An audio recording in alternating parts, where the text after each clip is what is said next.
Malapit 5 million pesos nga balor sa suspected shabu na kumpiskar sa separadong operasyon sang kapulisan sa Lambuna o Kagistansya, Iloilo. Si Julius Bilacaol nakatutok.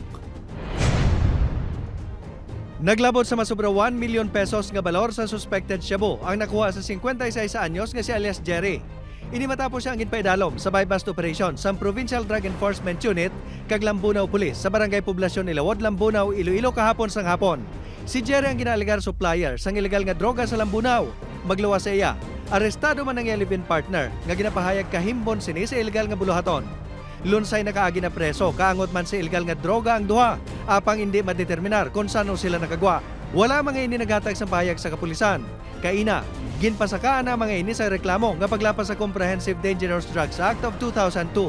Kung si Jerry sir, almost a month din natin siyang minomonitor.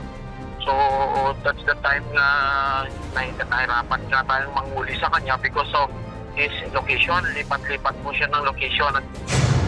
Nagdangat naman sa 3.8 million pesos ang balor sa suspected shabu nga na-recover sa Provincial Drug Enforcement Unit sa operasyon nga ginpatigayon sini sa Barangay Poblasyon 1, Estancia, Iloilo kahapon man sang hapon.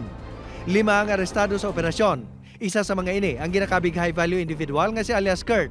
Detained na ang mga arestado sa Estancia Municipal Police Station kag nagapangatubang sa reklamo nga paglapas sa Comprehensive Dangerous Drugs Act of 2002. Upod kay Cirilo Rendoque, Julius Bilacaol.